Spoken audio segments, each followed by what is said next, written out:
Steph Curry moves up his list. The Washington Wizards get to play basketball again. And Gordon Hayward is the new LeBron James. Of course he's not the new LeBron James. I'm just joking around. I'm just looking for clicks. Why am I joking around? There's lots to get to. It's Monday, January 25th, and this is what you need to know.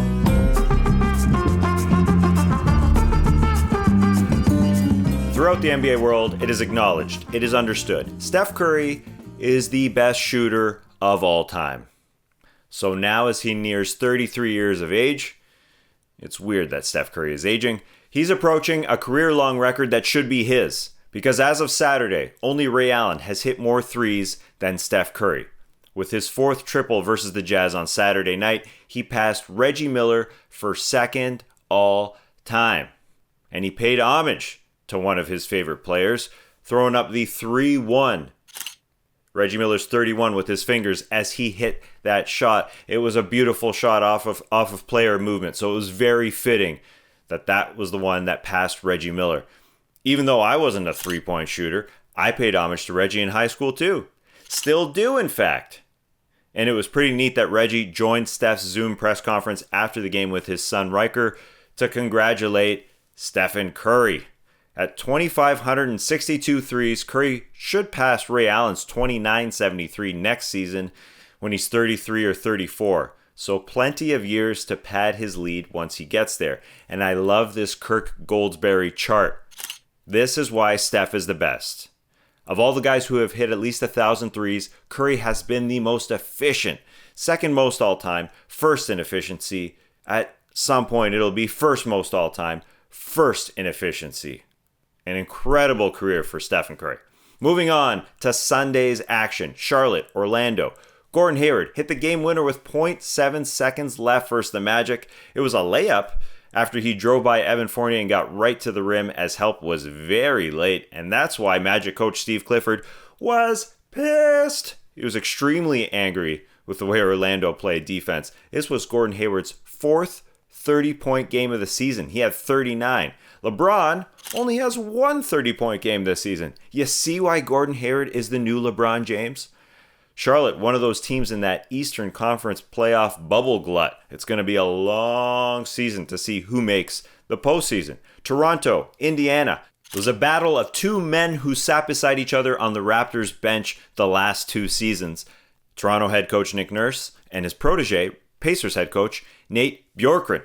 And this must have looked very familiar to Nate because the Raptors took away his star. This is exactly what Toronto did to Steph Curry in the 2019 finals. Domantas Sabonis only hit one shot. Even Malcolm Brogdon limited to 5 of 22. And the Raptors got this win without their stars. No Pascal Siakam, no Kyle Lowry, but OG Anunoby stepped up big time. 30 points, defending everybody.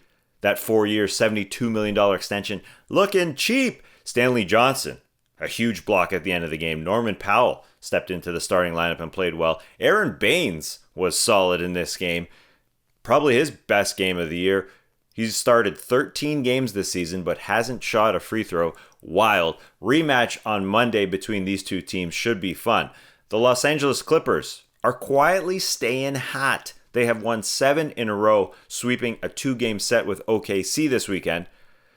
Only one of those wins was against an above 500 team, but they're tied atop the West with the Lakers. And they still have a great shot at getting the 1 seed. They'll need it to beat the Lakers in the postseason because LA, Lakers variety, are the overwhelming favorite in the entire NBA. But the Clipper right there, the other hot team, the Utah Jazz, are a half game back of the LAs. One Clipper worry, Paul George, only 11 points in this one, sat out the final 5 minutes because of hamstring tightness. He has had hammy problems in the past. No Al Horford in this one. He and his wife, Amelia Vega, welcomed their 4th child recently. Probably the 4 luckiest kids on the planet. Congrats to Al and Amelia. The Washington Wizards played a basketball game. The Wizards hadn't played in nearly 2 weeks because of coronavirus-related issues. They had missed 6 consecutive games, and 6 of their guys were still out against San Antonio on Sunday. They signed Alex Len to fill the gap, but nothing could steal their sunshine versus San Antonio. I had to go there, even if they lost by 20. They got to do their job at least. Their 6 missed games is tops for the league and has now been tied by the Grizzlies, who have games canceled through Wednesday. Spurs note that surprised me. DeJounte Murray had 11 points, 11 rebounds, and 10 assists for the triple-double. That's not the surprising part. The 6'4 guard is averaging 7 rebounds per game this season. I know he boards, but still, great stuff from DeJounte Murray. Wrapping up Sunday, the Celtics blew out the Cavs. Jaylen Brown had 33. The Bucks blew out the Hawks. No Trae Young or Clint Capella for Atlanta. They were injured. Nothing to do with COVID-19. Have to mention that this season. And the Blazers almost blew out the Knicks. But these aren't your older brothers, Knicks. They fight back. Down 25 at one point. Rookie Emmanuel quickly had a career-high 31 off the bench in only 24 minutes for New York. Julius Randle had 25. But Damian Lillard had 39 to give Portland the win. And he's also winning at home. He and his fiancée Kayla gave birth to twins on Thursday. Dame wrote on Instagram, "Just call me Daddy Dame from now on." Last piece of news here. 2 more teams will begin to allow a limited number of fans this week.